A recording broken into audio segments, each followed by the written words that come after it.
Assalamualaikum warahmatullahi wabarakatuh. Bagaimana kabar kalian semua anak-anak kelas 9D? Semoga semuanya baik-baik saja ya, amin. Perkenalkan, nama saya Lailatul Komaria. Saya adalah guru PPR dari IAIN Madura. Di sini saya akan menggantikan Ibu Irvina sebagai guru IPS selama beberapa pertemuan ke depan. Ibu kasih waktu buat kalian 5 menit untuk mengisi absensi terlebih dahulu. Sudahkah kalian menunaikan ibadah sholat duha pagi ini? Front of you untuk kalian yang sudah menunaikannya. Sempatkan juga untuk membantu pekerjaan orang tua ya anak-anak. Ibu harap kalian juga sudah sarapan pagi supaya bisa fokus dan semangat untuk belajar. Kalian juga boleh siapkan camilan dan minumannya biar belajarnya betah dan selesai.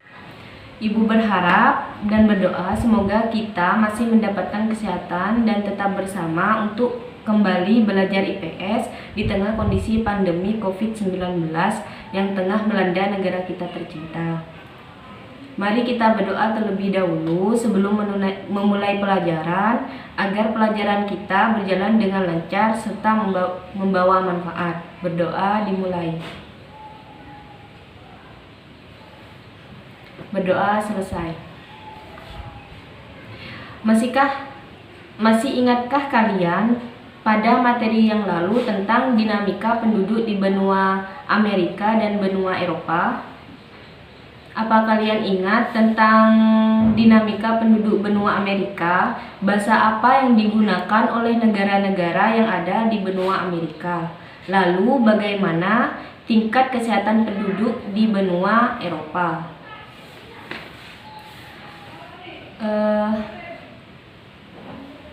Sekarang kita akan mempelajari dinamika penduduk di benua Afrika dan benua Australia.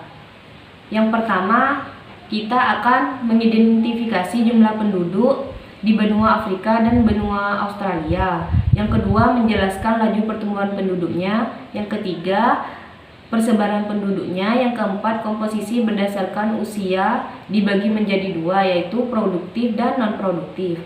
Yang kelima, mengidentifikasi kualitas penduduknya. Yang keenam, mengidentifikasi berdasarkan kondisi sosial. Kita membahas materi tentang dinamika penduduk benua Afrika terlebih dahulu, di mana Afrika adalah benua terbesar ketiga di benua setelah Asia dan Amerika Utara dan Tengah dan Selatan, dan kedua terbanyak penduduknya setelah Asia dengan luas wilayah 30.224.050 km persegi. Afrika meliputi 20,3% dari seluruh total daratan bumi. Jumlah penduduk Afrika sekitar 906 juta jiwa pada tahun 2005. Jumlah tersebut bertambah menjadi 1.171 juta jiwa pada tahun 2015. Sehingga jika dikalkulasi, maka dalam waktu 10 tahun, penduduk Afrika meningkat sebanyak 265 juta jiwa. Pertumbuhan penduduk yang tinggi disebabkan oleh angka kelahiran yang cukup tinggi, yaitu 36 kelahiran tiap 1.000 penduduk. Yang pertama, jumlah penduduk. Pada tahun 2015, jumlah penduduk Afrika mencapai 1.171 juta jiwa. Angka tersebut bertambah sebesar 265 juta jiwa dari jumlah penduduk tahun 2005 yang berjumlah 906 juta jiwa. Berdasarkan jumlah penduduk tertinggi, ada Mauritius 629,5 juta jiwa. Yang kedua ada Sao Tome dan Principe 212,4 juta jiwa. Ada Melilla 5.534 juta jiwa. Ada Lesotho 70,2 juta jiwa.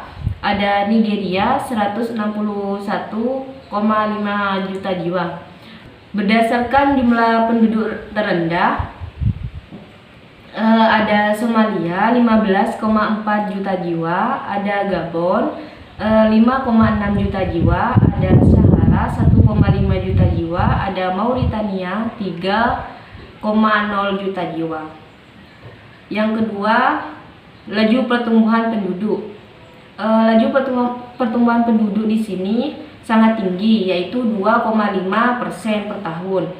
Angka kelahiran di Afrika yang mencapai angka 36 tiap 1000 penduduk.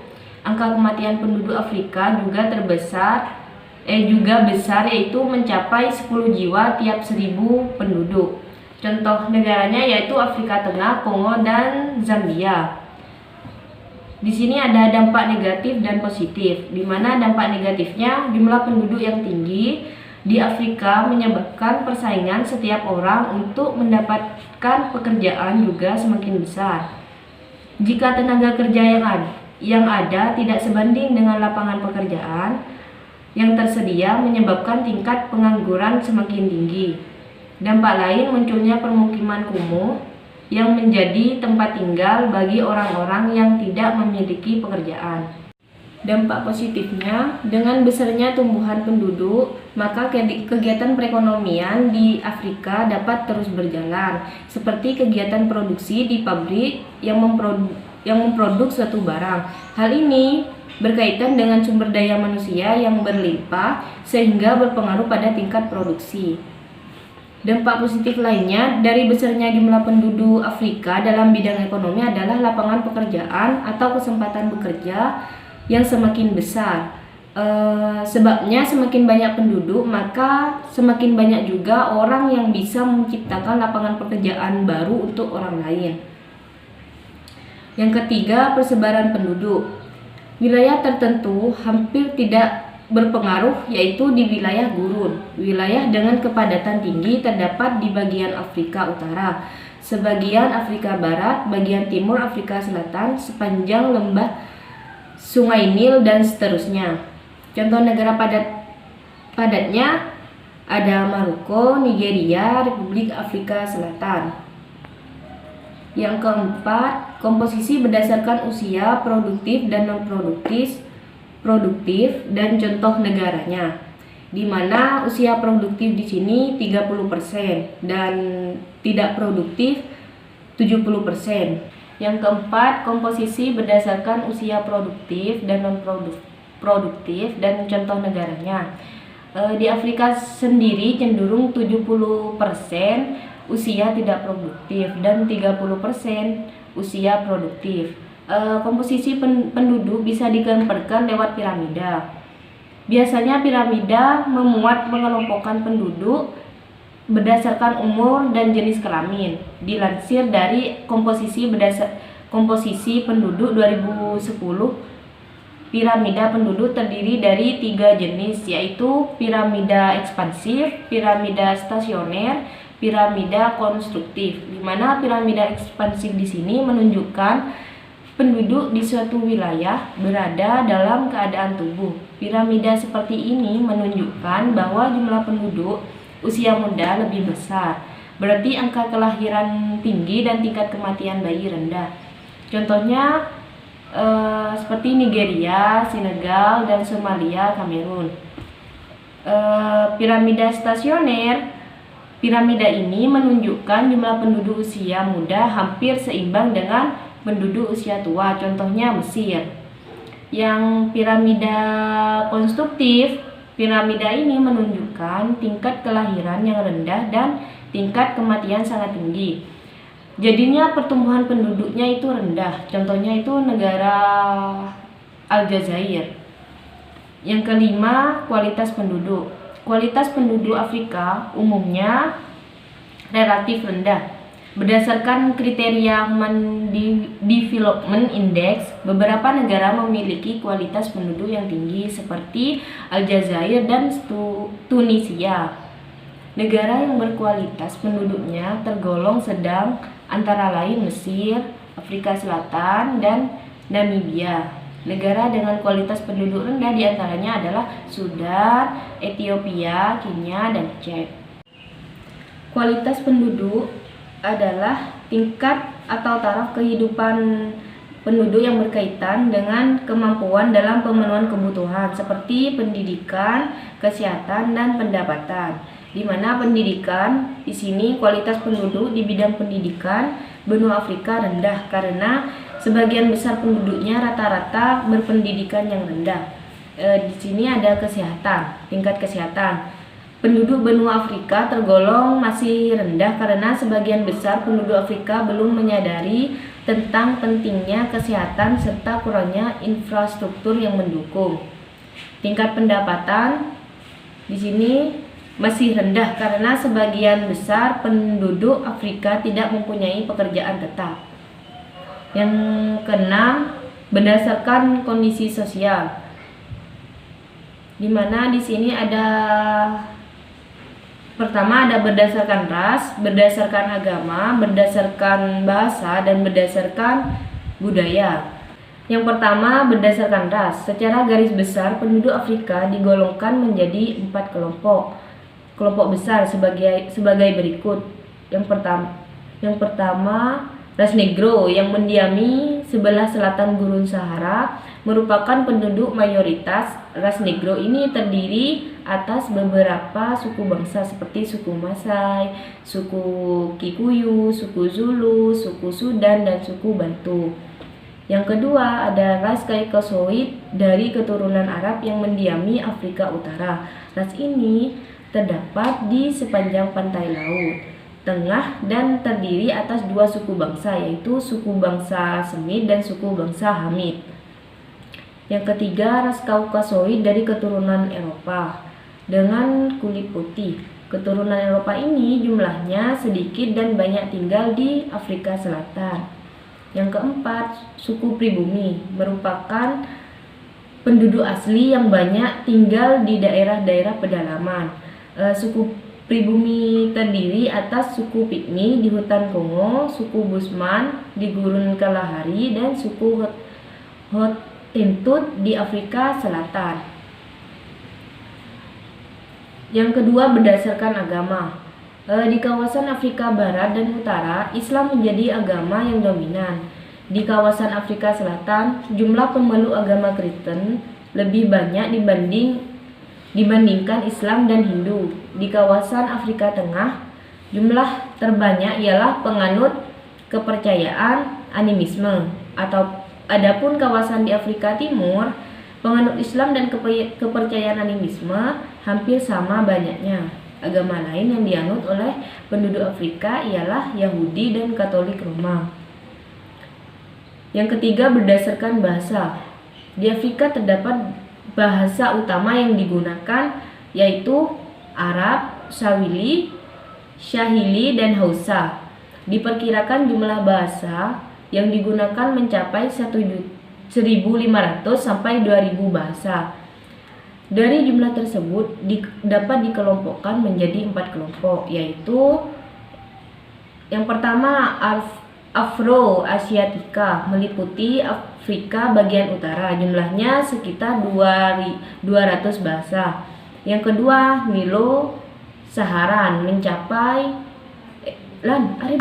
Afro-Asiatica meliputi Afrika bagian utara, jumlahnya sekitar 200 bahasa.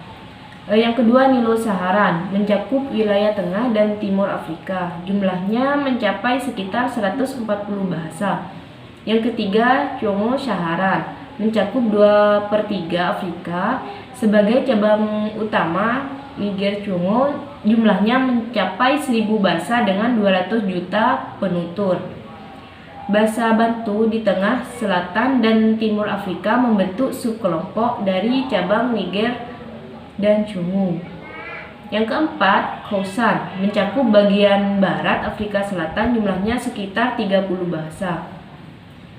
Yang keempat, berdasarkan budaya. Kerajinan patung biasanya menggunakan tema pasangan laki-laki dan perempuan. Perempuan dan anaknya, laki-laki dengan senjata dan binatang, dan orang asing. Musik dan tari penduduk asli Afrika yang menggunakan tradisi lisan yang berbeda dengan musik dan tari dari penduduk pendatang dari Arab. Penduduk asli khususnya di wilayah sub-Sahara menekankan pada nyanyian karena nyanyian berfungsi sebagai cara berkomunikasi. Lanjut ke materi berikutnya, yaitu dinamika penduduk di benua Australia, di mana benua Australia adalah benua yang terkecil yang terletak di bagian bumi selatan. Australia merupakan negara yang terdiri dari 6 negara bagian dan 2 teritorial. Tasmania merupakan salah satu negara bagian di Australia. Tasmania adalah pulau selatan Australia yang dipisahkan oleh Selat Bass dengan benua Australia. Yang pertama, jumlah penduduknya. Pada tahun 2015, penduduk Australia mencapai 23.900 jiwa. Pada tahun 2005, jumlah penduduknya mencapai 20.400 jiwa, atau terjadi penambahan sekitar 3.500 jiwa dalam kurun waktu 10 tahun.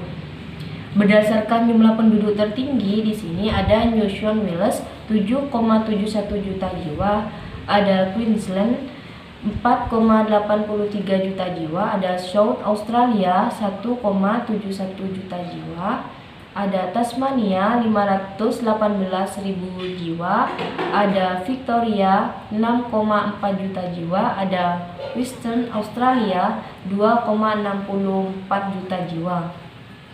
Yang kedua, laju pertumbuhan penduduk. Penambahan jumlah penduduk Australia terjadi karena adanya kelahiran yang mencapai 13 kelahiran tiap 1.000 penduduk. Angka kematiannya adalah 7 kematian tiap 1.000 penduduk. Laju pertumbuhan penduduk benua Australia adalah 1,5% per tahun. Contohnya itu negara Melbourne dan Melton. Di sini ada dampak negatif dan positif, di mana dampak negatif di sini dengan meningkatnya laju pertumbuhan penduduk di Australia menyebabkan pemerintah Australia harus membangun kota sebesar Canberra setiap tahunnya untuk menampung jumlah penduduk yang semakin berkembang. Dampak lainnya, banyak warga di Australia kesulitan mendapat tempat tinggal yang terjangkau karena pertumbuhan populasi penduduk tidak diimbangi dengan tingkat pertumbuhan infrastruktur. Dampak positif, semakin besar laju pertumbuhan penduduk memungkinkan banyak tersedianya lapangan pekerjaan baru sehingga kegiatan ekonomi semakin lancar. Yang ketiga, persebaran penduduk. Daerah pantai Australia sebelah utara dihuni oleh banyak penduduk karena iklim tropisnya sangat kering. Sedangkan daerah kedalaman dan daerah pantai barat Australia terlalu gersang. Kebanyakan orang Australia, yakni lebih dari 85%, tinggal di kota kecil dan kota besar. Kota-kota tersebut pada umumnya terletak di tepi pantai. Contoh negaranya yaitu Sydney dan Melbourne, Brisbane. Yang keempat, komposisi berdasarkan usia produktif dan non produktif. Di Australia ini yang tidak produktif 50% dan usia produktif 50%. Berarti sama-sama 50%. Kemudian piramidanya. Di sini ada piramida ekspansif, ada piramida stasioner, ada piramida konstruktif. Piramida ekspansif menunjukkan penduduk di suatu wilayah berada dalam keadaan tumbuh. Piramida seperti ini menunjukkan bahwa jumlah penduduk usia muda lebih besar. Berarti angka kelahiran tinggi dan tingkat kematian bayi rendah. Contohnya Canberra. Piramida stasioner. Piramida ini menunjukkan jumlah penduduk usia muda hampir seimbang dengan jumlah penduduk usia tua. Contohnya seperti New South Wales. Yang terakhir ada piramida konstruktif. Piramida ini menunjukkan tingkat kelahiran yang rendah dan tingkat kematian sangat tinggi. Jadinya pertumbuhan penduduknya rendah. Contohnya itu seperti Darwin. Yang keempat, kualitas penduduk. Australia merupakan negara dengan kualitas penduduk yang sangat tinggi. Salah satu indikator kualitas penduduk yaitu angka harapan hidup menunjukkan kategori tinggi yaitu 82 tahun. Ini menunjukkan penduduk Australia memiliki kondisi kesehatan yang baik yang mencapai 42.880 dolar. Di sini ada tingkat pendidikan, ada tingkat kesehatan, dan terakhir ada tingkat pendapatan. Di mana tingkat pendidikan di sini kualitas penduduknya di Australia ditinjau dari segi pendidikan sangat tinggi karena bagian besar penduduk Australia memiliki pendidikan yang tinggi. Tingkat kesehatan, kualitas penduduk Australia dari segi kesehatan sangat baik karena tingginya tingkat kesadaran penduduk Australia akan pentingnya kesehatan serta didukung oleh banyak tersedianya infrastruktur di bidang kesehatan. Dan yang terakhir, tingkat pendapatan. Kualitas penduduk Australia ditinjau dari pendapatannya tergolong tinggi karena tingkat konsumsi penduduk Australia cukup baik dan laju perekonomiannya juga baik. Karena Australia merupakan salah satu negara maju di dunia. Yang terakhir ada berdasarkan kondisi sosial. Yang pertama berdasarkan ras. Sebagian besar 92% penduduk Australia adalah bangsa kulit putih atau ras Kaukasoid, selebihnya adalah dari Asia 7%, aborigin dan lainnya 1%. Bangsa kulit putih umumnya adalah dari Eropa yang sebagian besar berasal dari Inggris dan Irlandia. Sisanya dari Italia, Belanda dan Skotlandia, Jerman dan Yunani. Penduduk yang berasal dari Asia sebagian besar dari Cina dan India.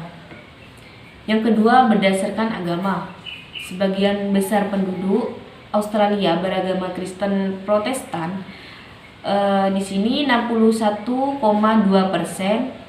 Buddha 2,5%, dan Islam 2,2%, dan Hindu 1,3%. Dan sejumlah agama lainnya.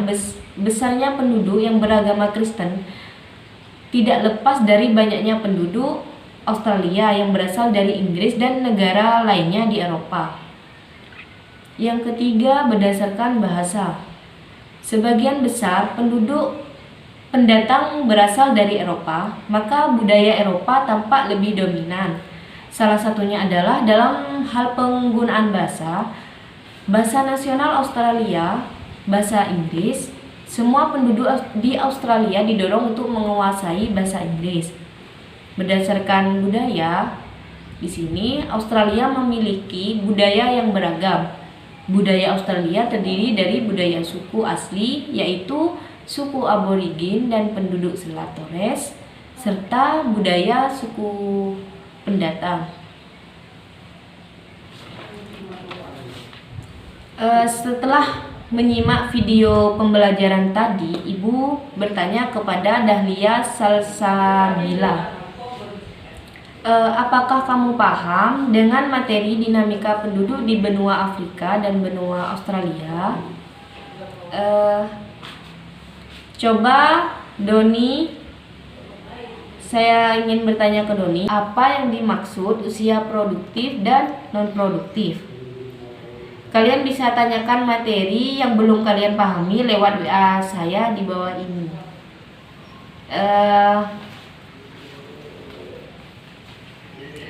Ulangan harian 2 tolong disiapkan materinya, kemudian pelajari biar nanti kalian bisa mendapatkan nilai yang bagus.